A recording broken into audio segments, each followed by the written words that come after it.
Back in 2009, Domino's Pizza.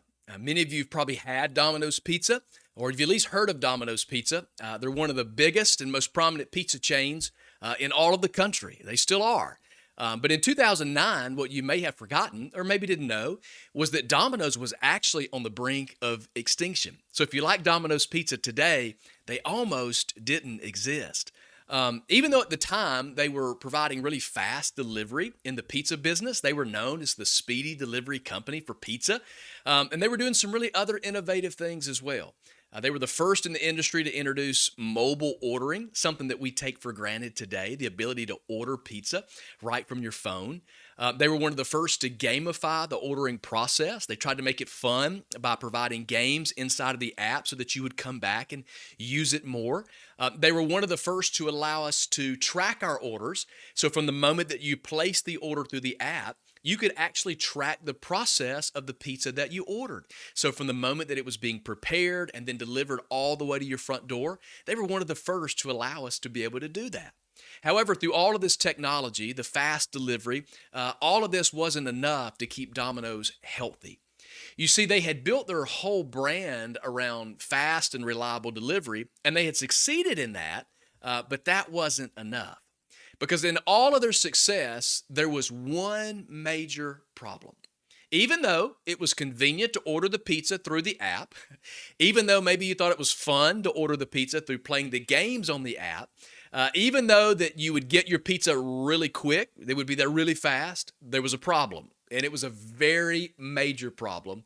And that problem was the pizza itself.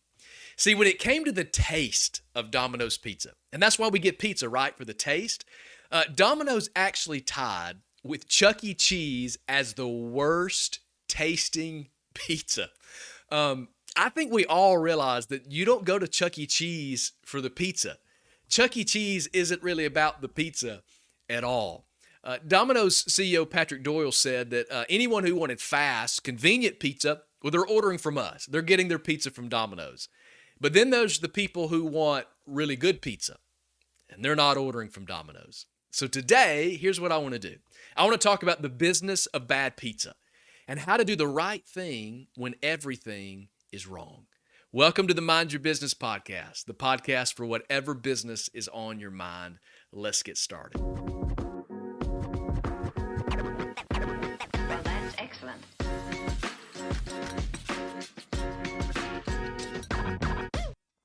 Well, thank you for joining me for another episode of the Mind Your Business podcast. Hey, if this brings value to your life, will you do me a favor? I want you to like, subscribe, and share this with as many people as possible. That way we can make a difference to as many people by adding value as we possibly can.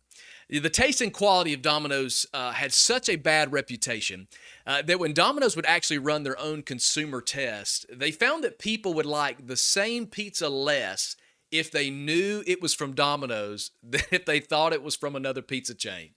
So basically, people like Domino's even less when they knew for a fact, without a doubt, that it came from Domino's. Now, it doesn't take a rocket scientist to know that's really bad for a business brand. The Domino's story, it could have ended right there, like so many other iconic brands that have died this disastrous death and then just disappeared. However, it was through really great leadership decisions that today they're stronger than ever. So I want us to learn from their experience. I want to look at what Domino's has gone through and the leadership decisions that they demonstrated that I think can add value to your organization or to your life. One of the most valuable things we can do is we can learn from the mistakes of others so we don't have to repeat them ourselves.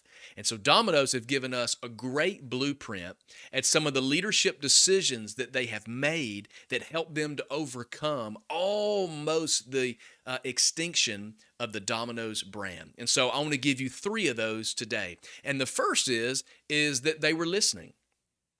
Domino's listened to the feedback from their customers. Now, I recognize that listening seems fundamental, right? I mean, at least it should be. Listening to customer feedback, it's valuable. It can provide you information like your areas for improvement that you can improve. It gives you their pain points or their frustrations that they're experiencing as your customer. And ultimately, it gives you insight on what's working and what isn't working, and that's from their perspective. And I think that's important because sometimes we can get our own perspective in the lens in which we see something when your customers actually may have a very different perspective on their own. And most importantly, not only does it provide you information that helps you get better as a person or as an organization, but it actually demonstrates on your part a genuine commitment to their satisfaction. By you allowing feedback and by you asking for and welcoming feedback from those who are around you, it's a signal to them. It actually communicates that you're concerned about their satisfaction and concerned about how they feel. Again, this is another aspect that really should be fundamental to most of us, especially in our organizations. But some reports actually show that 75% of customers don't feel that businesses listen to their feedback at all. They don't feel valued that that the businesses they do business with, they want to hear from what they have to say. They don't feel like it matters to you that they are having a bad experience or that they have input or they want to add value to their very own experience. So I would ask you this question as a leader: are you listening to the feedback in your organization? Or as an individual, are you listening to feedback in your very own life? Now, many people choose not to listen, and there's many reasons that we choose not to listen. One of them is because we just really don't want to know. We don't want to hear the bad news. We don't want to hear anything negative. And after all, we like to say it this way: what you don't know can't hurt you, right? Well, we all, if we're honest, we know that this couldn't be farther from the truth. Many people don't listen because they wouldn't know what to do with the feedback if they did. There really isn't a clear system or a strategy, a process to deal with the feedback that they receive. So if they get the feedback, I wouldn't even know what to do with it. How do we respond? We've got no process of filtering through or putting something in place to ensure that we can correct whatever the problem may be. Now, Domino's not only listened to the feedback, but they encouraged customer feedback. They asked for it. They provided easy ways for people to provide it. They actually put a way on their app so that you could submit, and they called it their tracker app. And so you could submit your feedback, and it would track all of the feedback that was coming in real time. Domino's expressed, we really want and value your feedback. So I would ask you this question: does your organization have a systematic way for your customers to provide feedback? And if not, I encourage you to implement a very simple way to collect feedback. There are so many different strategies at collecting customer feedback, and I encourage you to use one or many avenues, but make it simple for your customers to provide you that feedback. And then if you do have a process, is it there to look like you care? Or are you actually listening? If you're actually listening and you say, yeah, we really care, we want this feedback, we're listening to what people have to say, well, then what are you going to do with that feedback? How are you going to respond? Do you have systems and structures that are in place to address what it is that you hear? Because all of this is incredibly important. Domino's listened because they cared. Domino's actually had a plan. They had a system and a structure in place for addressing what they heard, and what they did with it was really remarkable. So the second thing is so unheard of. The second thing they did with the feedback is that they were transparent with it. Domino's was very transparent with the feedback that they received. Domino's took all of the feedback that was given, and they did what we would consider to be absolutely unthinkable, especially when you are representing a brand. They were transparent with it. You see, they could have taken the same strategy as most, and they could have worked behind the scenes to try to fix the problem privately while downplaying the problem publicly. But instead, they publicly acknowledged what everyone already knew to be true anyway, and that was that their pizza was bad. They shared the customer feedback. Not only did they receive it, but they shared it. They made it public. They took the customer feedback and they placed it in national ads. They put it out for people to be able to see. They even put it on the Times Square video billboard. And it wasn't good feedback that they were sharing. It was feedback like, the worst excuse for pizza that I've ever had. The taste of its crust is like cardboard. Microwave pizza is far superior. But see, Domino's communicated that this transparency It wasn't prompted by the crisis in the company, but it was a way to communicate to their customers that they were committed to doing better. Their former CEO, Patrick Doyle, said that we're proving to our customers that we're listening. We're proving that we're listening to them by being brutally accepting to the criticism that's out there. We think that going out there and being honest really breaks through to the people in a way that most advertising does not. Think about that. That's powerful. We feel like just being honest with people, just by being transparent, by saying things that most people won't say, and by the way, that they already know, it has a way to be influential. It has a way to do what normal advertising, the traditional way, just doesn't do it. So I want to encourage you, don't hide from dissatisfied customers in your business.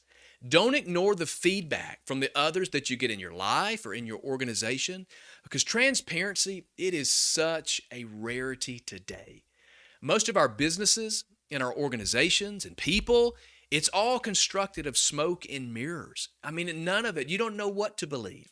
But people appreciate honesty and transparency, and they'll be loyal to your brand when they receive it because they appreciate it that much. And then with the feedback that they received, Domino's, they were trustworthy. They were trustworthy. They asked for the feedback. They presented it to everyone, so everyone knew exactly what the customers were saying. And at that point, the customers were waiting to see, okay, Domino's, what are you going to do with it? Domino's listened to the customer feedback that the pizza was flavorless, that it was bland, that the sauce tasted like ketchup. They were transparent with the feedback, and they were trustworthy with their response. Domino's followed through with their promise to do better, because that was the promise. We want the feedback because we want to do better. So they went all in on committing to completely change a 49-year-old pizza recipe from the ground up.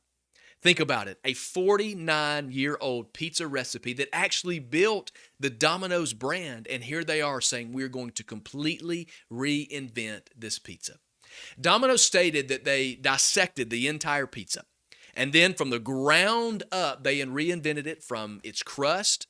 They tried tons of different sauces and cheese and doughs, and the whole idea was to improve each element of the pizza. And then after they decided on the recipe, they went back through the process of how to cook the new Domino's pizza. And then this entire process, they repeated it all over again. They advertised the new pizza. They asked the customers to try it.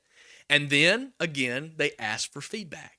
And then with that continued commitment to transparency, they had a live comment tracker on their website where customers could provide feedback uncensored and in real time see the feedback from customers and the comments about the new pizza.